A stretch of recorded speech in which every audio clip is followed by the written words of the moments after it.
Olá pessoal, tudo bem? Neste vídeo nós vamos resolver os itens de 57 a 60 que caiu na prova de 2013 para Perito Criminal Federal Área 2.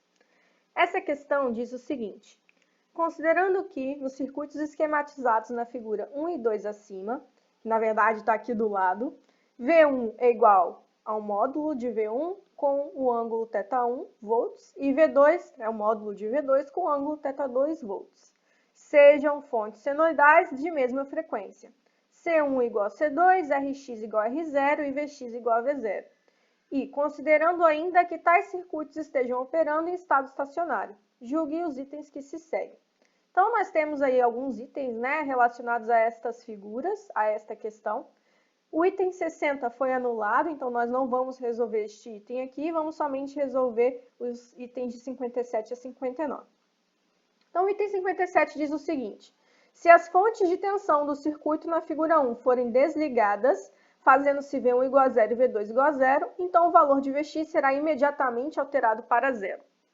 Bom, se a gente olhar aqui, no lado onde nós temos a tensão Vx, esta malha aqui onde nós temos a tensão Vx, a gente percebe que nessa mesma malha nós temos um capacitor que estava operando em estado estacionário, ou seja, ele estava carregado com uma certa tensão. Se eu faço essas duas fontes de tensão imediatamente irem para zero, a tensão Vx não pode imediatamente se tornar zero. Por quê?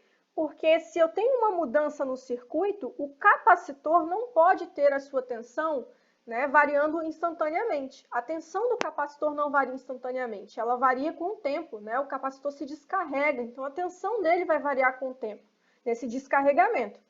E aí, por conta disso, a tensão nessa resistência não pode imediatamente ir para zero, justamente porque a tensão neste capacitor não vai imediatamente para zero. Como eles estão na mesma malha, essa tensão aqui não pode variar instantaneamente. Então, essa alternativa está errada, ela está incorreta. Beleza.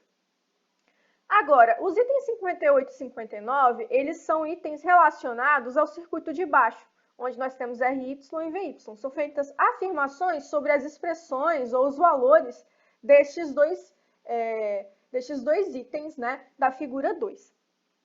E aí a gente precisa dar um jeito de descobrir quanto que vale RY e quanto que vale VY. Como é que a gente vai fazer para resolver isso? Parece que são dois circuitos completamente independentes, que não têm relação um com o outro. Mas, na verdade, eles têm. Por quê? Foi dito no enunciado que C1 igual a C2, que Rx é R0 e Vx igual a V0. O que está sendo dito, então? Que esta parte do circuito é igual a esta.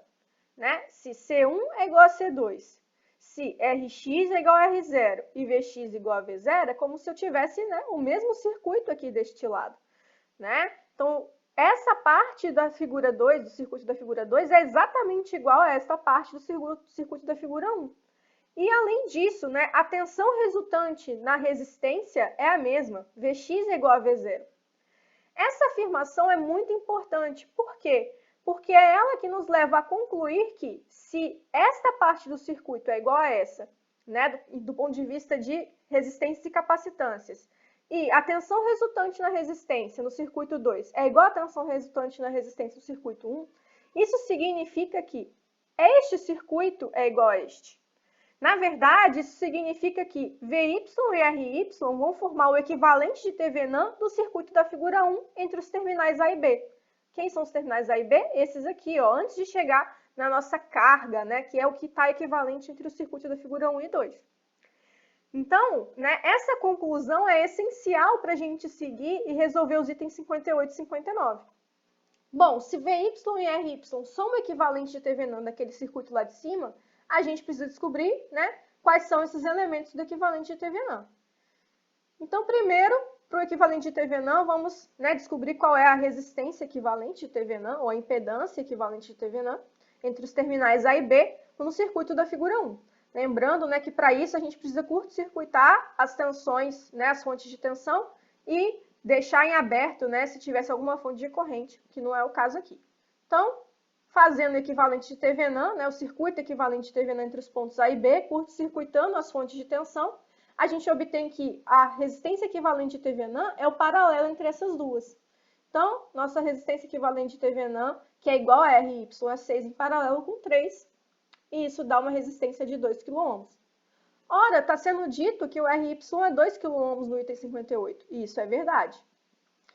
Para a tensão de Thevenin, a gente precisa descobrir qual é a tensão entre os terminais A e B, né? Desse circuito equivalente aqui entre os pontos A e B. Se eu considerar aqui o ponto B é a minha referência, basta eu descobrir qual é a tensão nesse ponto aqui, né? Nesse ponto A.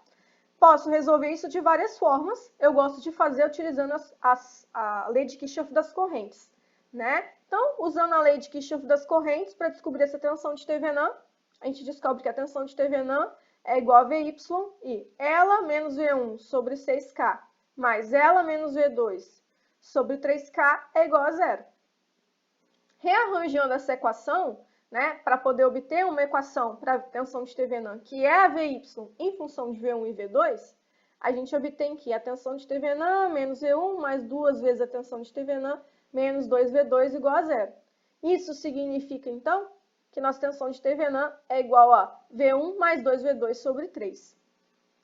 E aí, bom, a gente pode agora julgar os itens 58 e 59. A gente já tinha concluído que a resistência de Thevenin, que é igual a RY, já era 2 kΩ. Então, essa aqui está correta.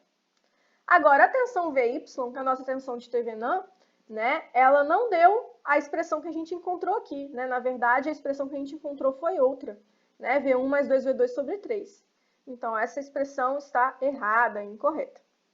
Beleza, pessoal? Espero que eu tenha ajudado. Não deixem de se inscrever no canal, não deixem de curtir o vídeo. Qualquer dúvida, deixem nos comentários e até a próxima.